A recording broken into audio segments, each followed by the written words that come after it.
Welcome back, everybody, to another episode of Talking Triathlon, where you guessed it, big shock. This is a podcast where we talk about triathlon. My name is Tim Ford, and the biggest shock this week is James Bale is here with us. And if you're watching on YouTube, you'll see he's in a beautiful natural setting in the countryside of France. Jimbo, how you going, mate? Yeah, I'm really well, mate. I'm really well. As you can see, I'm outdoors. Um, Found myself in a position this week where I'm kind of in a on a holiday, and there just wasn't the room, or it wasn't about the room really. It was more about the noise in the place that I'm staying. So I've come out and found a little quiet patch of countryside to record in. You're not much of a showman, are you? You could have done some whole thing about like you're inspired by Bear Grylls, or that you felt nature was calling you and your natural element is outdoor. I don't know. You could. Yeah, It's like I'm no, I'm super I'm the practical. Just outdoors. I'm the outdoors correspondent. That's what I am. well, I do know that on your other So, podcast, Get Out In It, you do have a nature background playing throughout the show. So maybe which you which challenge I've that. um which I've subbed in with actual birds this time. And it's really quite lovely. The sun is coming up over the Mont d'Or hills over there. I can see Lyon in the distance. It's going to be a spectacular day. It's going to be a day of swimming in the swimming pool today, I think. James Bale, mate. I love to hear it. Apart from being in France, mate, what's going on? Any running updates, training updates? What's news with you? No, not really. Just kind of keeping plodding on, keeping myself relatively fit. Nothing particularly exciting to update. But I'm coming out. I've finally got over this sort of 3.5 week cold and cough thing that I had, so it's nice to get rid of that. And I'm just looking forward to sort of re-engaging now and getting an objective on the books. I'm doing a Mendip 25K in September. That's I was all I've about. got. I genuinely wonder with you if you're actually ever going to tell. I wouldn't be surprised if you're not telling me it's like I'm actually running a 63-kilometer trail run this weekend. Or I don't know if you actually do them or you just don't want to tell me anymore because I absolutely roast you for your stupidity. But yeah, I'm just doing it. 25K in September is a relatively long lead time. I don't believe Yeah, that's that's fine, isn't it? I don't believe that's going to be the next event you do. I definitely think you've got some No, no, 40K there'll something. there'll be yeah, there'll be something else in the books somewhere between then and now. I need to find something that really engages me because I haven't got it at the moment. I haven't found that thing that's really gone right. This is what you want to aim for. Now, the question, because I know that earlier this year slash late last year, you were talking about making a dusting off the white trisuit and making an appearance at the French Riviera T100. Is that still the plan? Oh yeah, I'll still go and do that. Yeah. Will Yeah, you yeah. wear the I'll do white that in a trisuit very again? relaxed. No, no, I'm gonna get myself something much more Can I suitable, I organize it? think, for as long as it's a nice one this time, mate. You go ahead. You go ahead. How's things for you? I'm not even gonna, I know what I'm gonna get you for the next trisuit. I'm just gonna get that face, you screaming face, just repeated. Like, like a pattern. That's the kit's just gonna be many, many versions of that screaming face But of yours wasn't all that over. that was what was on the leg of the last one, wasn't it? Yes, just one version of it Hmm. where I'm going to have like thousands of versions of the screaming face. That's what it's going to be. People won't understand the pattern until they get close, and then they're going to see it's just lots and lots of versions of your own face. Well, I did the Bristol Half Marathon this year, as you know, a couple of weeks ago, 2 weeks ago maybe, and I did it with about 12 people that I've worked with over the years, just various people from different endeavors. And they were all complaining about their race photos come the end. And, oh, my race photos never look very good. They didn't know what they were talking about, mate. I was like, you think your race photos look bad? And I dropped in a bomb of my pictures from that year before and was like, this is what happens when photos go wrong, guys. Was it the same race? Yeah, it was the So, same race, yeah. what are the photos like this time? Oh, I kind of look all right this time. I just look Damn like a, it. I because I'm wearing my wide brimmed hat and a I white didn't top, so realize it was the same I look like race. yeah, I look like Flintoff in his final test. I'm gonna, next time I do a race, I'm actually gonna race, I think in like 4 weeks. If I see a camera, I'm gonna scream at them just to I see if I can don't get some. know. I still, because I was looking because it was the same race, and I dropped these photos in. Relatively recently looked at those pictures. I still, for the life of me, cannot understand why I'm making that face because I don't remember screaming at any point. I don't remember ever. I don't. make that face when I run? This is a I don't this is a note. understand. This is a note for Ace, our video editor. As you're editing this video, Ace, I want you to find a piece of AI technology that can replace James's face on every version of the podcast we do video with that screaming face. So that's a little job for you, Ace. And again, our YouTube viewers will either know if you did or did not do that by what we see on YouTube this week. Yeah, Jimbo, yeah. we started this out before we hit record saying there's not that much to talk about this week. And in fact, there is. And we are going to start on, unfortunately, a rather somber note because there have been a couple of people who have passed away this week in the triathlon community that is absolutely tragic. And I want to give them some acknowledgement. Now, the first one came out a couple of days ago, and that is a man who has been the announcer at races across the world, really. He's very, very prominent in Australia as well as in the UK. His name's Jay Luke. Now, and I have been uh, not I have been overwhelmed by how many people have put out tributes to Jay on social media after he passed away this week. I think it was in his early 50s. Yeah, really really bad. I had Jay announce or call me across the line at a whole number of races down here in Australia, and I know that he's done the same for a whole lot of people up in the UK as well. Yeah, he was a really nice guy. I met him at the first Super League Jersey race. He was there just watching, and we had a really long chat at the barrier. Just came across because he'd announced me across the line in a previous race. I can't remember which one, but somewhere a couple of years before. And yeah, he was just such a nice guy. We just chatted for ages about the sport and the state of it and what we were up to and what we enjoyed and what he did. And he was really interesting and interested in other people around him as well. So he was just a thoroughly nice guy, and it's a real shame and it's a real loss for the sport and for the entire ecosystem really that he's passed away. The last time he called me across the line was actually at the Wollongong Triathlon a couple of years ago, and he even said it's Tim Ford from Talking Triathlon. So I know that he was a listener as well. And yeah, really, really terrible. I mean, this it's times like this you realize how small the community is, but this is a guy who Yeah. touched lots of people. Yeah, that again doesn't sound right. Yeah, it impacted a lot of people within what is a relatively small community, and I think this one hits pretty hard. So yeah, our thoughts are definitely with his family and anybody who is affected by this. It's not good. And unfortunately, James, this isn't the only um, person we have to acknowledge passing away this weekend. The other is a guy called Matías Opitz. Matías is from Chile, and I had the very, very, the pleasure of getting to know Matías because he was responsible for organizing the pros who went and raced in Pucon at the 70.3 event. I started chatting with him a couple of years ago, had a few, Zoom calls and stuff, then actually got to meet him and race with him in person in Cairns last year. He spent a couple of months in Australia racing. He got Tyler over to race there at the start of this year. Just a really beautiful man, like truly, truly beautiful. He was out riding his bike and got hit by a car and unfortunately passed away from his injuries. Yeah, this one, like both of these are terrible, but I think this one adds another element just because it happened while he was out doing what we all love. And yeah, it certainly hits, I guess it reminds me, and I'm assuming a lot of other people, about the risks involved with doing what we all sort of do. And when I found this out, it was Tyler who told me this morning, actually. It was pretty upsetting. But again, just our thoughts with his family, and again, anybody who's been impacted by him. He was truly a beautiful man. So it's Yeah, horrible. absolutely. When someone goes too young doing the sport that we love, it's horrible. I mean, I think there's an added dimension when it's when you're hit by a car, because it's just in the world we live in, it's just preventable, you know. Mm. We should live in a society where these things happen much less than they do. And it really hits hard with me when there's a vehicle involved, because oftentimes we all take the environment we live in and operate in for granted, and everybody should just pay more attention to what they're doing, and try their best to prevent these things from happening. I always get very distressed, and I think distressed is the right word actually, where you see posts. Anything, I mean, even for example, today I saw a post which was just a standard thing, basically saying, "Remember, it's legal for cyclists to ride two abreast." Yeah, And you see the comments. The comments that come up are vile.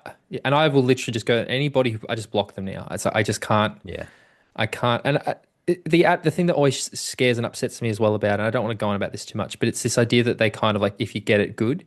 But I really think that if you unpacked it, no person, no matter what they joke about or think, no person is going to actually feel good about themselves if they run a cyclist down and kill them. Like no person, even if they No. put it on their Facebook page, is going to go, "Yeah, I did good." Like they're gonna. That's also something that they're going to carry for the rest of their life, with a lot of Yeah. regrets. You'd hope. It's just it's horrible, and I don't know what it is. I'm really sick of it. No. No, no. Without going to the around the rabbit hole too much, because we don't know this particular details of this incident. But yeah, both sides have been stoked. You know, the the the the car driving community has been stoked to try. It's almost like people want to divide you, Mm. whereas in reality, we're all users of the road network. We should all just work together to make it as safe as possible for everybody. Yeah, yeah, I agree. Anyway, let's move on now. Yeah, I mean, there's like I've sort of said, there's plenty of things to talk about this week, and I think we maybe we'll start on a bit of a lighter note. We'll go from that to a slightly more positive one. Now, I don't know if you have the article up, but I saw that over the weekend in the UK, we actually had a bit of a battle of the big names in triathlon, where we had Laidlow versus Yee at the Outlaw Half. Now, people might be thinking, but what are you talking about? Alex is off doing his marathon and his 10K, and Sam Laidlow has been a little bit injured. And you would be correct to assume that it is not those two, because it was, in fact, both of the younger brothers did a race against each other. Jake Laidlow and Joseph Yee did the Outlaw Half in Nottingham. So who was it? Jake Laidlow crossed the line in 4:29:28 to win the 18 to 19 category, and Joseph Yee crossed the line in 4:09:39 in the 20 to 24 category. So Jake is quite a bit younger than Joseph. Certainly at that age, it's quite a bit younger. It's probably, as you get older, the difference becomes less. But so I don't think we can compare finishing times too directly when one of them is in their late teens and one's in their early 20s. But yeah, it's an interesting little matchup, isn't it? I more love the thought that you go to this race, and like just people maybe not being they're like, oh, Layla, that I know that name. Yeah, yeah, yeah, yeah. Yeah, that's my brother. Or people being like, "Oh, so are you really happy with your results?" Yeah, yeah, I'm really happy. What about your brother? What does he do? Oh, yeah, he's also a pro triathlete. Oh, what's he done? Oh, he's won an Olympic gold medal. Oh, he's won the Ironman World Championships.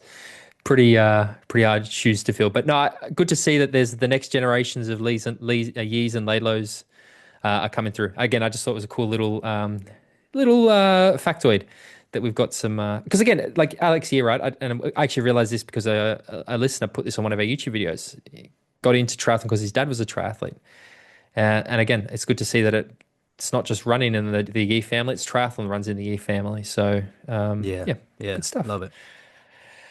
What do you want to talk about next, mate? As we start on yet another episode of jumping around all over the place, we have so many different events to preview. So, do you want to start with T100? Should we get T100 out of the way? Yeah, let's do that. Let's do that. Well, this No weekend we Sam Long. have T100 San Francisco is happening, and you are correct. There's no Sam Long. Did you watch Sam Long's video about why he will not be racing? Bits of it, but I know you did, and I know a lot of our patrons did. A lot of comment on his suit, which I was, out of all the things that happened in that video, I'm a fan of that suit. I'm I respect his decisions to stand out. Yeah, I don't mind it. It's yeah, I don't. Yeah. Anyway, yeah. So Sam basically came out. What I found very interesting, the first thing I will talk about before we cover the actual race was the sort of comments he made around the fact that Singapore was meant to be mandatory, and it was funny how many athletes found a reason or a way to get out of it, mostly from North America, as he said. I think it shows a level of frustration, which is very similar to what we've discussed in the past. That as soon as you start to be inconsistent with a few athletes, it becomes like detrimental. If you're an athlete, like we think we talked about the fact that Ashley Gentle and Julie Darren both rocked up, but Taylor Knibb didn't, and the sort of implications. So you can see that even amongst the athletes, there is frustration that the playing field doesn't seem to be even. But I think, to be honest, from Sam Long's point of view, it's a pretty smart decision, to be honest. Like, I don't begrudge a man saying, I'm here to make a living. I'm going to make the decisions that are best for me financially and in order to grow my brand and profile. And I fully support it. So he's skipping San Francisco this week. He's going to go do Eagleman 70.3, which we will talk about a little bit later. And then he's also going to go and do the Vancouver T100 event. So, yeah, Yeah, exactly. Good on him. Yeah, I can fully understand his justification. I can understand what he's saying there. Um, from our perspective, though, it's just a shame not to see him on the start line. I do like him on a start line. Um, and when it comes to the T100 races, it's an opportunity to get the best coverage in triathlon and therefore to actually watch a race that he's going to be hopefully an interesting part of. Whether he would win or not is entirely up for debate, but watching him come through the field at these races, having had the swim that he normally has, is always entertaining and not only entertaining during, but afterwards. He doesn't hold back with his messaging or uh, feedback on the race and how it went for him and in his emotions. So I always appreciated that about Sam Long. I also love the fact that he's opting to go race Lionel again because I do feel like we have a bit of a rivalry going on between them at the moment, and I quite like it. So, uh, let's go through the start list now. The only one you just talked about, Sam Long, on the start list I'm looking at the moment. Sam Long is still on it. I'm not sure if he's just been scratched or if they've replaced him with someone else. But as it stands at the moment, we have Marten Van Riel, Carl Smith, Rico Bogen. So straight away we have those top three, a Yeah. repeat potentially of last year. We've also got Panagiotis Bitados, Yella Gaines, not Sam Long, Aaron Royal, Peter Heinrich, Yuri Kulin, Jamie Riddle, Justin Riel, Mika Newt, Mark Dubrick, Justus Nishlag, Antonio Benito Lopez, Jason West, Nicholas Mann. My phone just turned off while I was reading it. Jake Birtwistle, Kenji Nina, Vincent Louis, and Morgan Pearson in the men's. We'll bring up the women's in a bit, but let's talk about the men's race.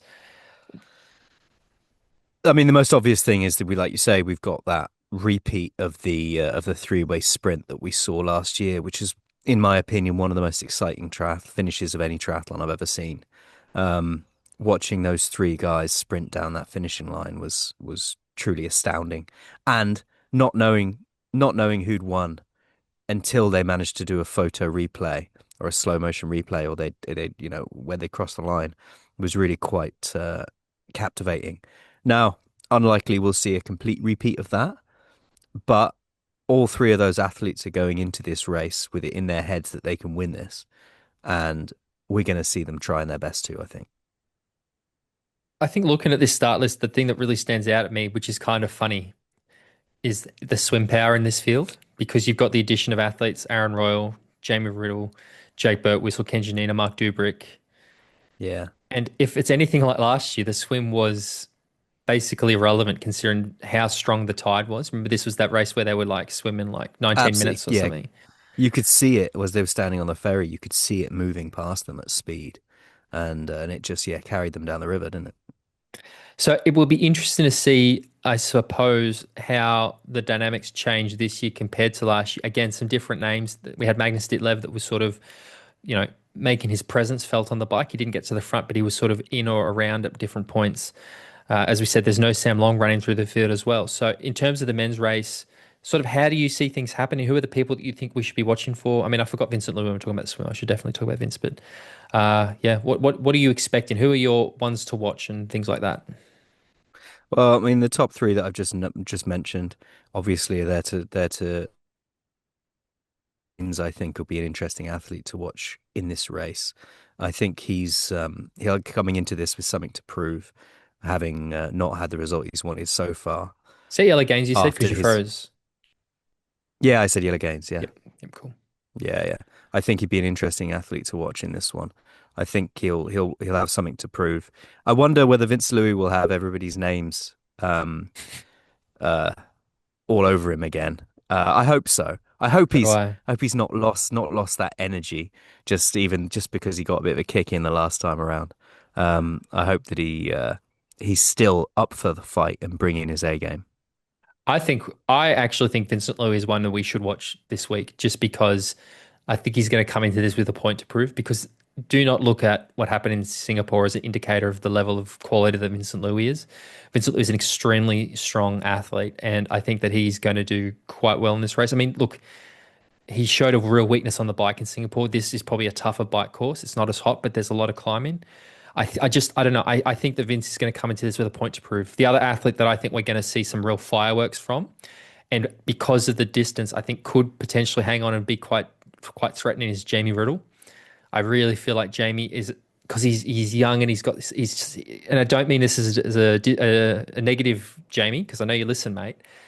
He's a bit of a hothead, right? And I love that. Like I love that he has this pure 100% self-belief. races from the front. Yeah. Yeah, and he will rip this swim. He will rip the bike, and he will hold on for dear life. I saw he ran a sub 30-minute 10K recently as well, so he's clearly got decent run legs. And again, we're not talking about WTCS fields here where he has sort of faded in the past on the run. We're talking about a T100 field where I don't expect the run pace to be quite as hot. But again, the issue that Jamie's going to have is you've got the yellow gains, is you've got the Jake Burt whistles, you've got the Martins, Carls, Enricos. So I think that Jamie could absolutely be a bit of a cat amongst the pigeons. The other one that I'm really interested to see, and it's just because anytime he's on a start list at the moment, I'm fascinated to see is Kenji Nina. I really Yeah. love that we're seeing Kenji do a few more of these middle distance events. Again, really well-rounded athlete, has done very, very well at both Super Tri, at WTCS, or World Triathlon distance events. And now I've not seen him do a T100, so the distance is a little bit less than a 70.3. I think Kenji could be dangerous, and then yeah, Jake Birtwistle too. But yeah, any other things of note? Yeah, I mean, Jake Birtwistle, do you think he can play a part in this race? Yep, I do. Yeah. I because I mean I picked him last time to do well and he didn't.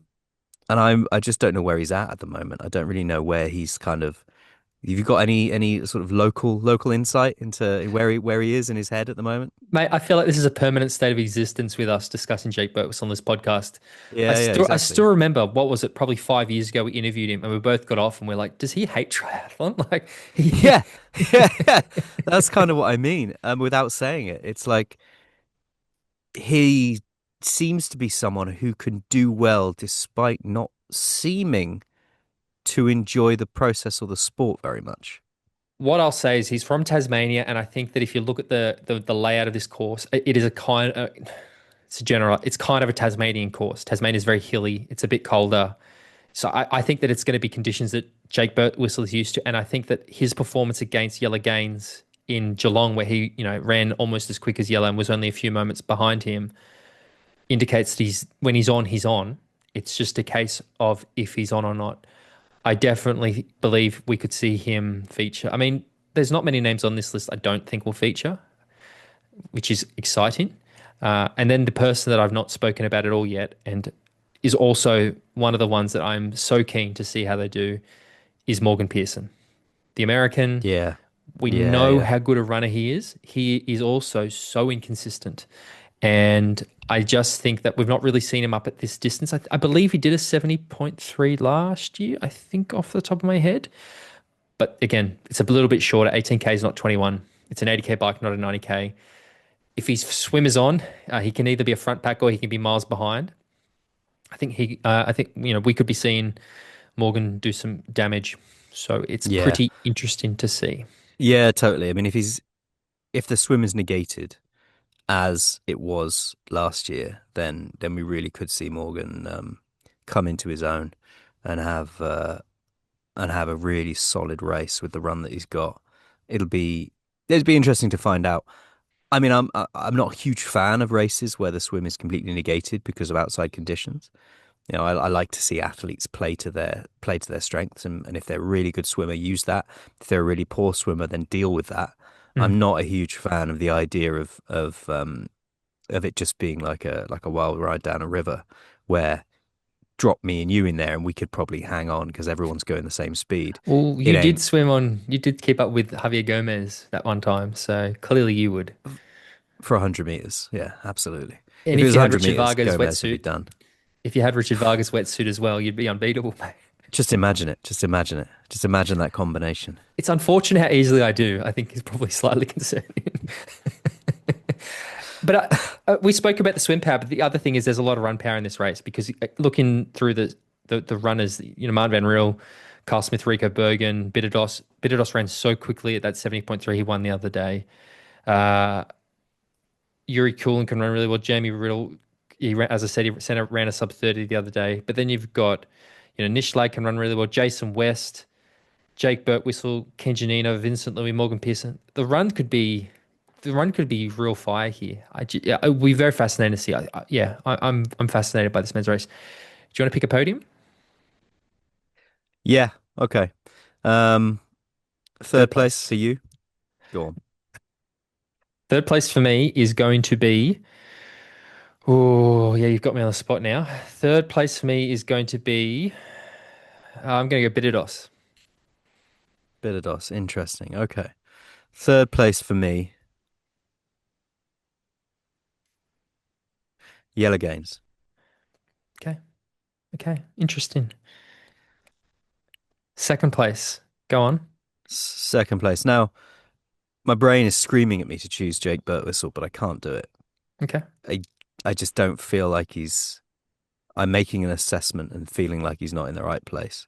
So second place for me, I'm going to go Carl Smith. I am going to go second place with Jet Butt Whistle. Interesting. All right. Yeah. All right. Fair play. Um, First place for you. It's your turn. Yellow Gains. Yellow Games are Marten Van Riel for me.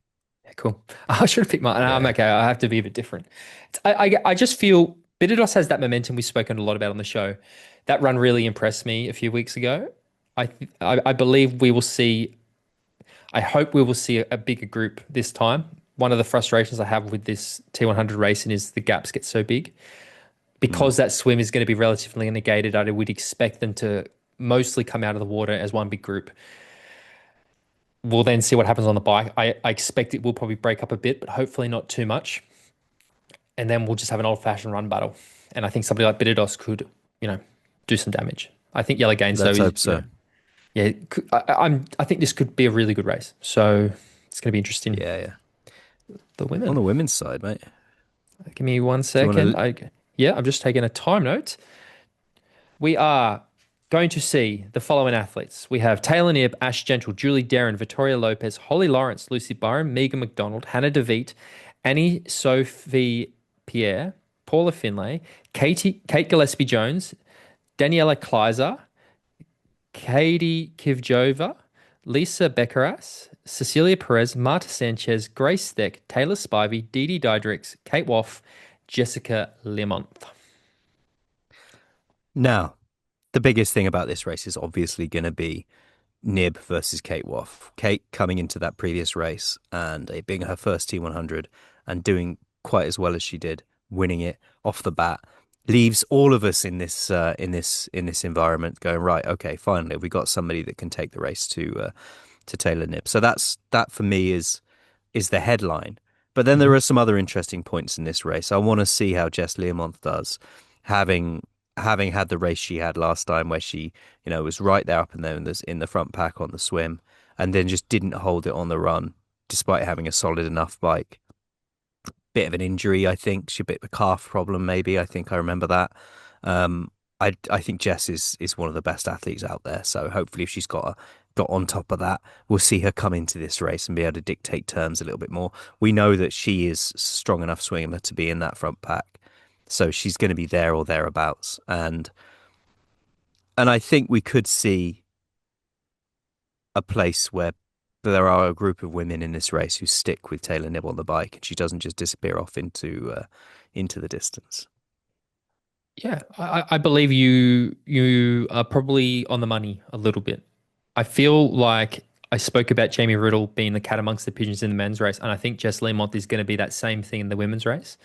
Yeah, I have no information. I don't know whether Jess is in a better position in terms of her running ability, if it was an injury, if it was just a lack of race fitness, coming back after becoming a mum. I don't think enough time. I mean, maybe it has, but I still don't expect her to feature on the run. When she's good, she's really good. I'm not sure if I don't have any. I'm just assuming. This is an assumption. But I think what you said is true. There's going to be a bigger group out of that swim. You're going to see Nib, you're going to see Kate Woff, you're going to see Jess Learmonth, you're going to see a group of these women, Paula Finlay maybe, together. Just Julie Darren, for example. There's going to be that group at the front, and then I wonder if Taylor Knibb is going to be able to ride off the front because you're going to have somebody like Jess Learmonth and Kate Woff there who, don't get dropped in a WTCS race against Taylor Knibb. So yeah, exactly. And then they might just have that extra bit that's able to hang on to the back, and it takes, despite what we've seen from Taylor Knibb so far in some of these races where she has just had the bike power to disappear. It takes a lot to break away from a group on a bike. it's not just an ability she's got. She's working hard to do that, and as soon as you increase the capability of the athletes behind her, and they start working together, it's going to be much harder for her to break away and put some distance between them. Well, that's the other thing. This isn't a this field has a lot of bike power. We've spoken about the swim power, we've spoken about the run power in the men's race, but in terms of the women, the bike power, Taylor Knibb, incredible cyclist. You've also got Paula Finlay. We know how good Paula Finlay is on a bike. We've seen how dominant Paula Finlay has been in the races that she's already done this year. Kate Woff, extremely powerful on the bike. She's at the front of most WTCS races she does. Jess Lemont, I think one of the best cyclists in the sport, to be honest, in terms of the women's field. And I then think what you're going to see is I look at those other WTCS athletes. So somebody like Paula Finlay was she's an Olympian. I mean, I didn't even mention Lucy Barham, also really, really strong on the bike. I think that, yeah, we're Yeah. going to then see that group start hanging. I'm interested to see. I still think I know what's going to happen in this race. And I feel like until I'm sort of see something otherwise, I'm not going to change my opinions. I'm probably a little less. I don't expect there to be the battle that we're hoping. I think we might be let down by that not happening. But if it happens, I'm not going to be upset. I just don't think we're going to. I feel like I still think this is going to be a pretty one-sided event, to be honest. I think the reason people are so excited and thinking there might be a new battle is because if Taylor Knibb had not raced the last race, which she didn't, and just one of the people that had come second before had won it, we'd all be going, well, as soon as she's back, she's going to win again. Mm. But because it was Kate Woff's first T100 race, she drafts in, she dominates. Everybody's like, ah, interesting. We might have somebody here that is a nib beater. My question is, when I look back at that race in Singapore, was it that Waugh dominated, or was Waugh the beneficiary of Jess Lemont absolutely killing herself on the bike and Kate just being able to run a lot better than Jess? Because my reflection, again, I can't remember off the top of my head. I feel like it wasn't Kate off the front all the time. It was sort of more a bit of, Jess leading the things on the bike a bit. I, I just think we probably see something similar here, and then it'll just come down to who's got the better run legs, or it'll be Taylor Knibb off the front, and then those women still together trying to catch it but not able to. I don't know, or that group with Jess and Kate might be bigger. So Yeah, maybe. I mean, I see I see a fully fit Jess Learmonth as someone that could beat Taylor Knibb in a race so like so this. so do I. For the record, so do I. I definitely think a fully fit Jess Lemont could. I don't think she's fully fit. No, fair enough. Well then, yeah, I see because Taylor Knibb is a very good runner, but she's not, the running isn't her sort of, No, it's not her superpower. It's not like you've got to the front of a race and you're racing Beth Potter or Cassandre Beaugrand, you know. no. You put Taylor Knibb and a fully fit Jess Learmonth next to each other in T2, having had a really solid swim and bike, and I see Jess running away from Taylor I at see the end Kate of a running race away like from this. Taylor, to be honest. That's the other Agreed, thing. yeah, agreed. I think people forget how So good a runner. If you look back to Kate Wolf's when she came second at the grand final 2 years ago, where was that? Somewhere, WTCS grand final. Her run was exceptional. So and as we saw in Singapore, right, she held strong the whole way. So I think Kate is also. If Kate and Taylor get off the bike together, I think Kate wins it.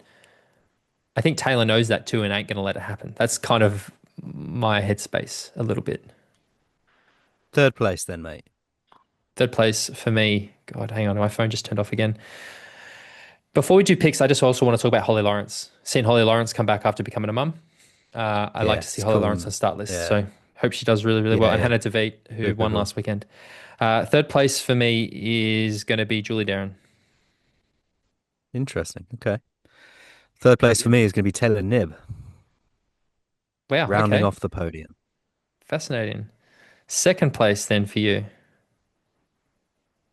Kate Woff. Okay. Okay. Second place for me is going to be Ash Gentle.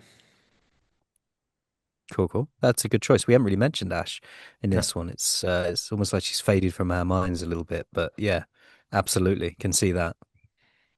First place is Taylor Knibb, and I don't think it's even close. I think Taylor Knibb's. miles away. Yeah, fair enough. And look, there's a version of this world where I can, yeah, of course, without question. But I think, being that you said you don't have any information and I don't have any information, I'm just going to buy into the fact that Jess is fit and I'm going to put her as winning this race. I would, nothing would make me happier. Like, Yeah, same, honestly, same. It would. I think yeah, I'd cry. I love Jess Month. And I've Yeah, always thought that she's cool as fuck. this is the distance she's going to be very good at. Exactly, And exactly. And I really see her as the kind of athlete who, you know, if fully fit, has all the tools available to dominate a distance like this. no, completely. All right, so there we go. We've got our T100 picks. Let's move our attention now to a big Ironman women's race that is happening this weekend in the German city of Hamburg. It is the female Ironman European Championships, Ironman Hamburg. James, have you had the chance to see the start list yet? Yeah, I who we got here? Jackie Herring, Laura Philipp, Kat Matthews, Anna Reichmann, Marjolaine Pierre, Sarah Schwenks, What? um, What did you just Sarah say? Spanks, Shara Daniela Schwentz, Lewis. Yeah.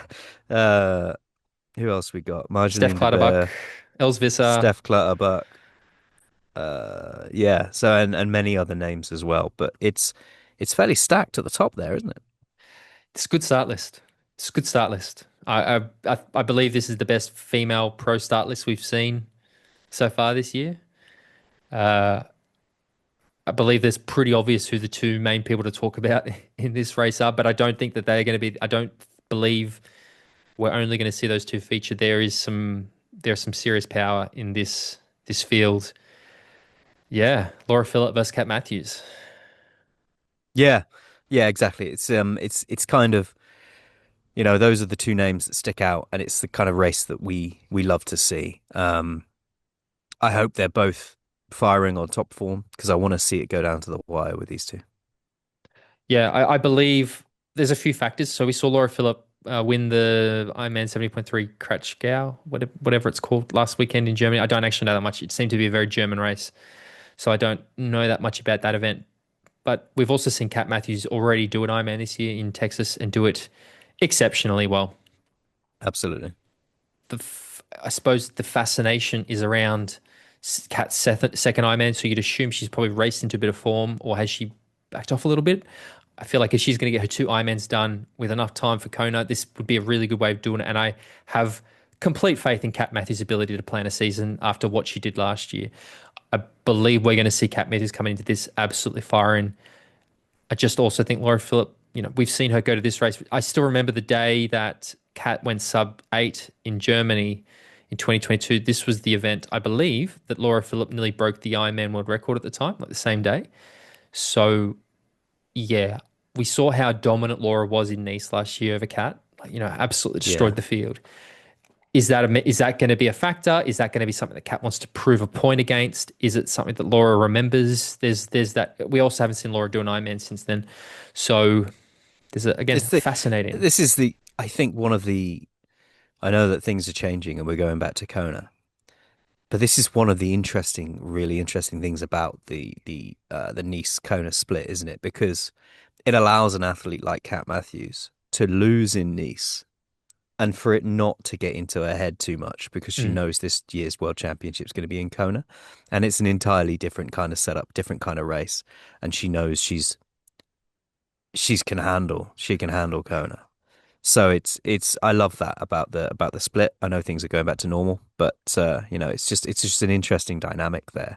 Um, Obviously both top performers, Laura Philipp, existing current world champion, Kat Matthews, just an Second at excellent everything. athlete all The round. most Yeah, consistent athlete in the planet at the moment, I think. And again, yeah, just exactly. didn't beat Taylor Knibb, dominated Taylor Knibb in Texas, dominated her. And up until that race, I thought that nobody was going to beat Taylor Knibb possibly ever again. And then Kat Matthews comes and does what Kat Matthews does. Yeah, it is very interesting. And we haven't even spoken about some of the like Marjolaine Pierre. We're finally seeing an injury-free Marjolaine. She's had lots of ups and downs in terms of injuries and things like that. I expect her to, she's consistently worked with her coach, Charles-Barclay, for a while now. I would expect to see a very, very different Marjolaine Pierre, a very strong. We saw her. Yeah, yeah. Watching her win in Aix-en-Provence was Yeah, it was a free lesson for everybody there that day in how to execute a race, swim, bike, and run. yeah. So I still think that I'm probably. I mean, I don't know. At this point in time, Kat Matthews to me is the favorite to win Kona. Laura Philipp will know that, and I believe she's probably also going to want to remind people that she's the Ironman World Champion a little bit, which is the interesting sort of factoid about all of this. But let's flip a coin. I mean, I don't really. I can give you top three. Do you want to? I think we're gonna. I think we're probably gonna both pick the same top three, unless you're putting Jackie Yeah. Herring in there. But No. Um, it all Marjolaine for comes down third. to it. Yeah, Marjolaine for third. It all comes down to who we think is going to win the race, and I think Cat Matthews is going to win the race. Okay, I'll go opposite then. I'll say Laura. So I'll go Marjolaine, Cat, Laura. You go Cat, Laura, Marjolaine. There you go. There you I go. like. I genuinely could flip a coin. I Yeah, feel like we're just guilty of that recency bias. And what Kat did in Texas was so good, but I just remember how good Laura Philipp is as well. So yeah. I mean, it might just come down to how people are planning their seasons and whether they're in red hot form yet or not. racing in You know, it's Germany an too. early. Yeah, exactly. It's a relatively early race. Um, Looking forward to tuning in for this one, mate. we've also got to be reticent of the fact that whoever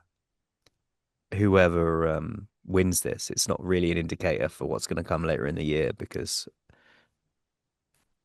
it just, like I said, it could be just how their season is weighted. What did you say about cheering? I said, are you looking forward to watching this race? You're going to tune in for Uh, the oh, Ironman? tune in. I thought you said, are you looking forward to cheering this race? I was like, I'm not going to be there, mate. Yeah, I'm not yeah, going. absolutely. I spend all of my time looking forward to the next Ironman Broadcast. broadcast. Yeah, I I believe what you said is correct. So let's see what happens. I just want to quickly, I don't really have a lot to say. I just saw that the Ironman 70.3 Tours Metropole is happening in the Loire Valley. The only thing I want to say is you got Daniel Becker and Sam Dickinson are on that start list, which I'm curious about. And then the women's, you've got India Lee, who's there instead of in San Francisco. So I don't have a lot to say about that. I just wanted to give it a little bit of a shout out. The next one. The next thing we're going to talk about, what's the next one we're going to talk about is, of course, Eagleman 70.3. Now, this race isn't this weekend, it's next weekend, but I wanted to talk about what the hell is going on with this start list because I do not know if you've seen it, mate. The start list is absolutely packed. What the hell is going on at Eagleman 70.3? Everybody's up for it, mate. That's what's going on. Everyone. Everybody wants a bit of it. The start list in the women's field, we've got Lucy Charles-Barclay, Tamara Jewett, Alice Alberts, Lisa Baccares, Chelsea Sodaro, Grace Alexander, Daniela Kleiser. They're the sort of big women's names. And then in the men's race, you've got Lionel Sanders, Sam Long, Ben Canute, Colin Schutz, Cam Worth, Anthony Costes, Sammy Appleton, Matt McElroy, Jackson Laundry, Bradley Weiss, Trevor Foley, Cody Beals. Mate, there's a lot. There's a lot. There's a Yeah. lot. There's a lot. There's a lot. What the hell's going on with this random race in America? It's a pro. It must be a Pro Series race. Yeah, it must be. You know, everybody's like I said, everybody's it's one of those races where it's a 70.3, it's at the right time of year. Everybody's just gonna go and test their legs, get themselves some pro points, hopefully. And yeah, it really is interesting, isn't it? That men's field is really deep. For me, looking at the men's field, it's a kind of rerun between Sanders and Sam Long. Yeah. Those are the names that stick out to me who I'm most interested in seeing. Lionel said he went to some really deep places to get those that last victory, that dark places to get to that That's last what he victory. always So says. Come on. It's always the so same. I know. I think he permanently inhabits a dark place. So it's kind of the Avengers thing, isn't it? Where I'm always angry. I don't really want to talk about the race itself. We'll do that next week when we preview it. But this to me, oh, hello, Kitty. This show, our This listeners, is the as a cat, neighbor's cat has decided to come and its jump on tail is me. very prevalent for people watching on YouTube enjoy. And my cat is in the other room screaming at me right now as well. In case anybody can hear a cat, it's different cats. No, I just think this shows the power of the Pro Series, right? We've been talking a lot about the T100 start list, and then we talk about this list. And yes, it's not as deep, but it's still pretty bloody deep. I think the Pro Series just shows the power of it. And interestingly, now that I think about it, I'm sort of surprised we don't see a Magnus Ditlev on it because we know that the St. George race wouldn't have gotten him the points that he needs. So he's going to have to make that up at some point. I would have thought maybe this would be a good one for him to do, but obviously, I believe Joe was telling me he's actually in front remote at the moment, so got his eyes on something else, I Okay. guess, at the moment. But yeah, that's that. It's a stack. I mean, this is the product of the Pro Series existing, Yeah. isn't it? And I love them for that because they've created an environment where people are gonna start. We're gonna start seeing fields like this, and we have started seeing fields like this at races consistently throughout the year because they're a Pro Series race and because they come with those points, and because getting those points benefits you so much. And that's I just wish that they would improve the broadcast alongside that so that the Pro Series wasn't just a magnet for people to go and race, but it was a magnet for people to go and watch as well. I mean, again, Oh, it's that's a this. good quote, isn't it? Eh? I'm gonna get that on a t-shirt. I just love that the cat is so prevalent on the. Again, people watching on YouTube will be absolutely loving this. Uh, He's aggressively cuddling me. I Yes, quite he like it. He's a very, good lad. really, really is. He's a good I lad. want to. Yeah. What I do like about this is it does show that like, I'm certainly interested in this Eagle Man now. I like that. I like the 70.3s that have like the kind of weird name. That's why I was so keen to go to North Carolina because there's the old beach to battleship, and I'm guessing Eagle Man's probably. I don't know if it's the place it is or if it's just like a cool name for it. But no, Yeah. I'm interested in this event, and again, I just I like like that the it's. races with the cool names as well. I've always wanted to go and do Escape from Alcatraz just because it is what it is.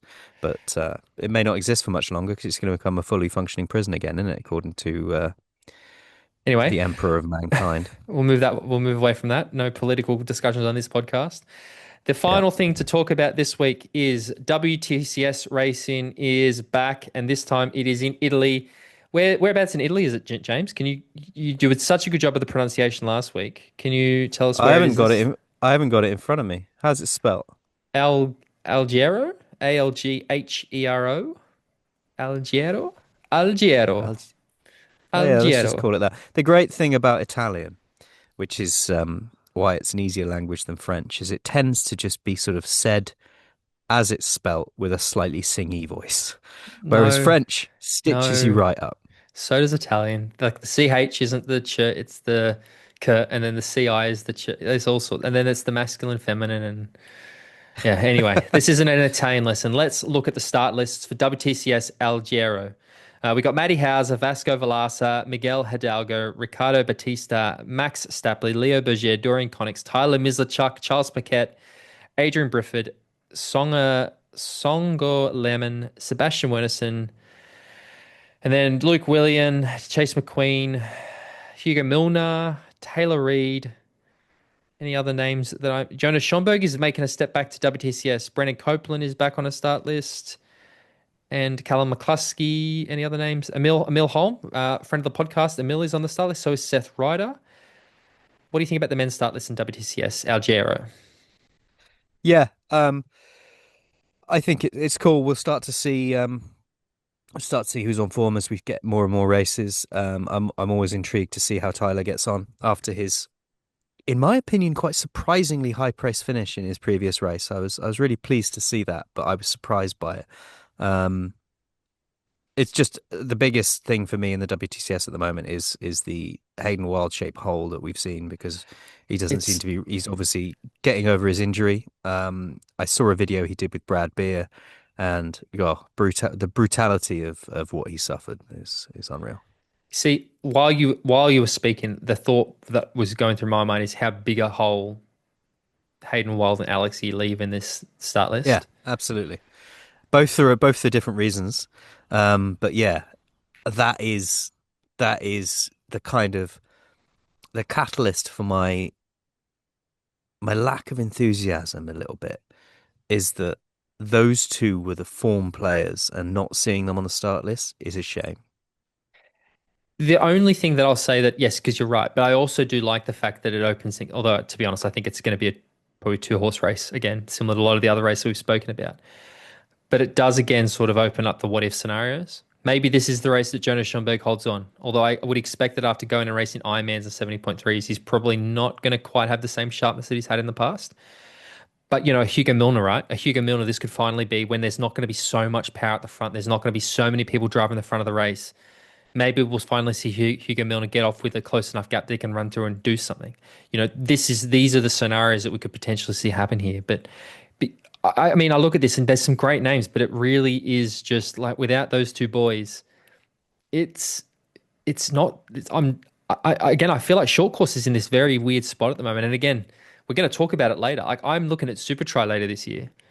I don't know what the hell is going to happen with Super Tri this year. I don't know who's going to race that series. I feel like Yeah. Super Tri probably been a bit of probably a bit worried about who they're actually going to get doing their races because we've spoken about the fact we have this change where a lot of those athletes are moving up in distance. And I still think a number of the athletes on like Leo Berger, Tyler Mislachuk, for example, you know, we've even said Emil Holmes doing a few of them, Jonas Schomburg. These guys are transitioning out of short course. And and this is on us a lot. We don't know the names of that next generation yet. Who are the new ones? Like Hugo Milner's one that comes to mind. But yeah, there's just this huge uncertainty around these fields. And yeah, I'm not as excited because, yeah, the Haydens and the Alexes are what I've tuned in to watch. And Super try yeah, need to get the legends back, mate. The Masters series, get me and Gomez back on a start line. I think that's what we need to see. Again, I'll sign it. I love a petition. No, I know. I'll email Michael this week. I'll try to get you a start. I'll get you and Lionel Sanders on the start list at T100. No, at Super Tri Toronto. That's why he's not doing the Vancouver's at T100 because he wants to do Super Tri Toronto instead. I'll race Sanders anytime, anywhere, mate. He thinks I he think knows dark places. I can go darker. Dorian Connick hasn't been spoken about a lot. Leo Berger again did surprisingly well. So did Tyler. I don't know what's going to happen here. I think we're just going to see Hauser and Vasco do very similar to what they did in Yokohama. To be honest, do you see anybody beating those two? No, no. I see Matt Hauser is in my opinion, the absolute form athlete. And so I think I really think we could see his year now. It's his year. Unless something stupid happens, which unfortunately for Matt happens far too often. I feel like this is his year, and God, he deserves it because he has had Yeah, he some does. Yeah, absolute shit luck in the past. Uh, yeah. Again, Tyler, I know that he's there and again running really well, and I've seen some of the stuff he's been doing in Girona in preparation for this. I'm going to pick him for a podium just because I always do because I want to make sure that when he does actually podium, I haven't not picked him. But let's go through then. Let's make some picks.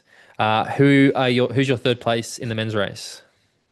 I mean, I haven't got the start list in front of me, so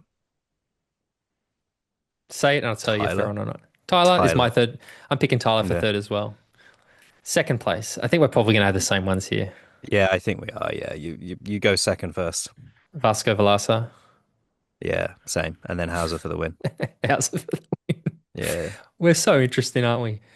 yeah. I Look, probably need to buy the Matt Hauser wetsuit, don't I, at some point, I thought you were going to just to go. get with Just the modern times. just bleach your moustache, and then you can have the shit. Because I love Matt Hauser, but he's got the shittest facial. Him and Chase McQueen need to really evaluate their facial hair choices.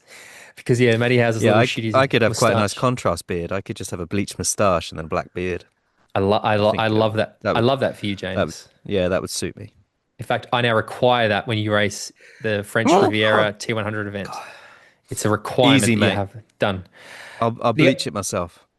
Look, Luke Willian did really well last year, so we should, he could factor a little bit. But the other one that again I'm fat is Hugo Milner. I just want to see him. We know that it took Alexi a little bit of while to get that momentum, and I feel like we're going to eventually see the same thing we have with Hugo Milner. Maybe this is it. Maybe this is going to be a good opportunity. I don't feel like there's anybody in this field who's going to organize that lead pack to get away or try to stay away. I think we're just going to see a big group of athletes right around this course, and it's going to come into a run race. That's sort of how I see it, and I think that we're going to see Hauser and Vasco go off the front pretty early. So Yeah, agreed. that's the men's Agreed. race. Let's bring up the women's start list. The women's start list is also, let's see, who are the names? Okay, straight away, there's no Cass. Lisa Tersch, Gian Laher, Rosa Maria Tapia Vidal, Diana Isakova, Anna Kosh, Tanya Newbert, Beth Potter, Tilda Manson, Gwen Jorgensen, Leonie Perriot, Anna Godoy, Bianca Serragani, Alice Beto, Sean Rainsley, Roxana Slupek, Yuka Takahashi, Julia Hauser, no relation to Matt. Anyone else that is worth or that I recognize. I think that because Cassandre Beaugrand is there. There you go, Cassandre Beaugrand. Sorry, that makes me more interested. Olivia Matthias, Mai Kingma, Emma Jeffcoat, Summer Rappaport. Oh, Summer. I take it back. The women's start list is Yeah, actually pretty fire. yeah, absolutely, absolutely, it is. Shit. Jan Laher will be one to watch after her previous race and her victory. I picked her for second last time, and so I might just bump her up one. I think for me, I'm really interested to see how Gwen Jorgensen goes after a fourth place. I liked Mm, her post afterwards, I think she said, I've gotten so many messages and everyone says I should be happy with the result. I'm just not. I'm never satisfied, and I don't know if that makes me a better athlete or if that's just who I am in my racing. I'm hungry for more. I'm not sad about the race, but I'm not as excited as other people have been for me. And I quite like that. I love that. She's God, I the love Gwen fire is Jorgensen. the fire's burning and she wants to get onto that podium. And I also like the fact with her journey back to triathlon, she hasn't just come in Yeah, it's been and given a. it. It's been like she's grafted to get back, to get back, to get back, to build back up. And I would really love to see her fighting for that podium again, even fighting for a win. I'd love it. I don't think we're going to see her on the podium this. If everything goes without crashes, I don't think we will because I feel like there's a lot on the line here for Cassandra Beaugrand because we know that Cassandra has had issues with wet weather and crashes in the past and it real knocked to her confidence. She needs to come back to this race and it's like a blip that didn't happen. We need to see Cassandra go back to this race and dominate again. Otherwise, I worry what it means for the rest of her season or the next couple of years. So I'm really hoping that we see Cassandra just come out, business as usual, swim front pack, hang with the group, drop a killer run, win the thing. I feel like that's I hope that's what's going to happen. Then there's Maya. We know Maya's doing T100. Maya's been away for a while. I love every race she's in. You know she's going to be at the front of the swim and the bike. Where's her run at? She hasn't raced for a while, so I'm guessing that she's taken the time to build up properly. I believe that Maya could feature as well. Yeah, I think that it's going to be pretty interesting. But so much like the men's race, I think our women's picks might be a little bit different. So who are you picking for the women? Third place, Gwen Jorgensen. Wow, huge. I love Yeah, it. yeah. I'd love to see it, mate. Third place in the women, I'm going to go with Jean Leher. Solid choice. One of my favorite athletes at the moment. Yeah, I love Jean Leher. Second place, mate. Lisa Tersch. Lisa Tersch. Cassandra Beaugrand. I know who you're picking for first, and I love it. Go on, say There it. you go. Jean Leher. Mate, if you're onto a good thing, why change? I'm going to go Why change? Cassandra Beaugrand. I feel I owe her that first place pick, being that I picked her for second last time and she won. Do you know who neither of us mentioned at all, actually?